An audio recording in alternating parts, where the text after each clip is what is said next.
예, 안녕하세요. 백두산 금융연구소의 백두산입니다. 8월 6일, 오늘 뭐 영상을 좀 많이 올리게 되네요. 워낙 날이 날이다 보니까. 자, 제가 오늘 아까 아침에 중국 환율 조작국 지정이 됐죠. 이걸 호재로 봐야 된다라는 영상을 올렸는데, 사실 이때 이게 아침이다 보니까 저도 사실 주식시장, 우리나라 본장 본다고 좀 정신이 없었고 이래가지고, 호재로 봐야 된다고 쓰긴 썼는데, 이 왜 호재로 봐야 되는지에 대한 좀 구체적인 언급을 안 한 것 같더라고요.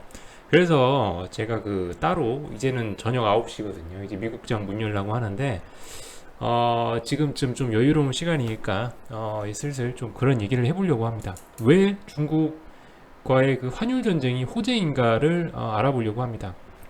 그런 얘기를 하기 전에, 우선은 주식이 왜 움직이는지에 대해서 좀 짧게 설명을 하고 넘어가겠습니다. 주식이 움직이는 이유, 뭐 샀다 팔았다 그죠? 매수자가 있고 매도자가 있고 얘네 둘이 싸우다 보니까 가격이 움직인다 그런 얘기는 아니고, 제가 하고 싶은 얘기는 뭐냐면은요, 주식이란 게 움직이려면은 어떤 변수들이 움직여야 주식이 움직이냐입니다. 그러니까 주식 시장이 움직이는데 어떤 지표들이 가장 중요하냐를 그거를 이제 알아보려고 하는 건데, 달러하고 달러 가치 하고요, 채권 금리입니다. 이거 두 개가 가장 중요해요. 사실상 주식은 채권과 채권 금리와 달러 인덱스의 어떤 두 가지 관계로 설명할 수 있는 그런 하나의 변수에 불과하지 않습니다. 주식이란 건요. 물론 뭐 여러 가지 영향이 있겠죠. 뭐 경제 상황이고 어쩌고 저쩌고. 근데 사실상 우리나라 주식시장 같은 경우는 우리나라가 워낙 내수 시장이 죽어 있고 수출하고 이렇게 대외 경제에 민감한 그런 나라기 때문에 미국의 달러 지수하고요, 미국의 기준금리 요거 두 가지가 사실상 이 주식시장에 영향을 미치는 가장 중요한 요소라고 할 수가 있겠습니다. 당연히 환율 같은 그죠. 일단은 지금 환율 전쟁 얘기를 할 거니까 당연히 금리와 관련된 얘기는 일단 요건 제끼고요. 자, 그래서 바로 넘어보겠습니다. 왜 중국과의 환율 전쟁이 호재냐 하면요. 자, 일단은 주식이 오르려고 한다면, 우리나라 주식이 오르려고 한다면요, 달러의 강세가 멈춰야 됩니다. 달러의 강세가 멈춰야 돼요. 잠깐 달러 차트 좀 보겠습니다. 참고로 이 달러 인덱스라는 지표는요, 여러분들, 이게 뭐냐면은, 달러하고 상대 5개국인가 6개국인가 있어요. 유로화, 뭐 스위스 프랑화, 일본 엔화, 뭐 등등 해갖고 하여튼 5개 선진국들인가 6개 선진국의 그 걔네 통화와 달러의 상대적인 가치를 숫자로 표현을 한 게 달러 인덱스입니다. 그래서 쉽게 말해 이게 달러의 가치다. 국제적인 달러의 상대적인 강세, 약세를 얘기하는 게 달러 인덱스를 보시면 알 수가 있습니다. 당연히 숫자가 커지면 커질수록 달러가 강한 거고요. 숫자가 낮으면 낮을수록 달러가 약한 거죠. 그래서 어쨌든 이게 달러 인덱스 월봉인데요. 달러가 강하면요, 일단은 우리나라 주식이 뭐죠? 우리나라 주식은 신흥국 주식이죠. 미국 주식이 아니고 선진국 주식이 아니고, 우리나라 주식은 선진국 주식이 아닌 신흥국 주식입니다. 어, 일단 신흥국 주식을 살려면 어떻게 해야 될까요? 신흥국 주식을 살려면 달러를 원화로 바꿔서 그거를 환전을 해서 주식을 사야겠죠. 그러려면 뭐가 좋을까요? 달러가 약한 게 좋을까요? 강한 게 좋을까요? 당연히 달러가 계속 쭉쭉쭉쭉쭉 내려오는 상황이어야, 이게 쉽게 말해 달러가 쭉쭉쭉쭉 달러 인덱스가 아래로 내려오는 상황이 신흥국으로 돈이 들어온다는, 이게 좋은 신호입니다. 그래서 주식시장을 살펴보면은 차트 두 개를 놓고 보시면요, 달러 인덱스 차트가 이렇게 막 급격히 치솟을 때는 신흥국에서 돈이 다 빠져나가서 주식시장이 안 좋은 모습을 보이고요. 미국 제외 신흥국 주식시장 얘기.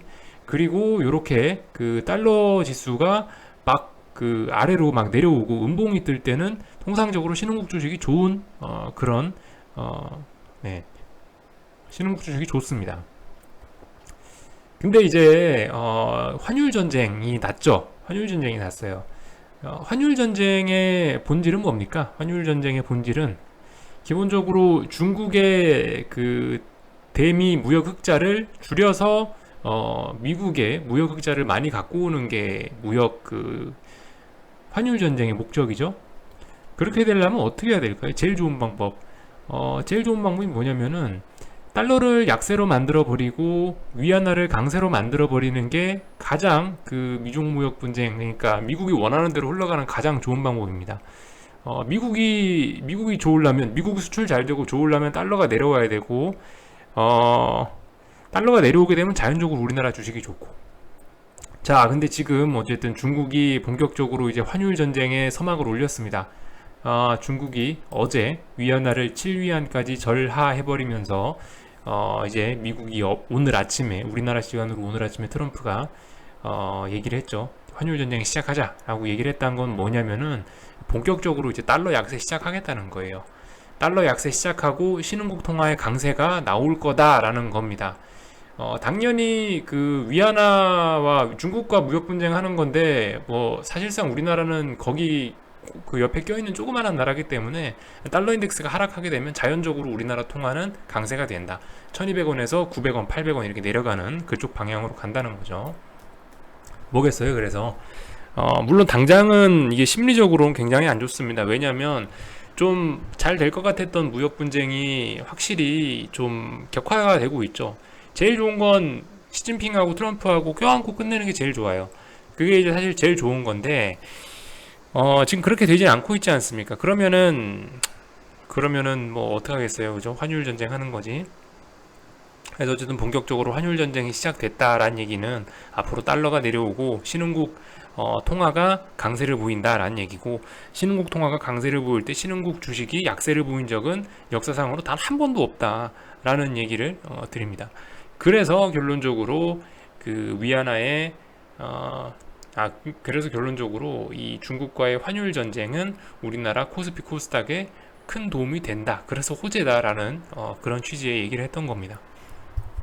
좀 아침에 정신없다 보니까 너무 다이렉트로 호재다 이렇게 얘기를 해놓고서는 좀 설명을 좀 등한시했던 면이 있어서 따로 좀 얘기를 해봤습니다.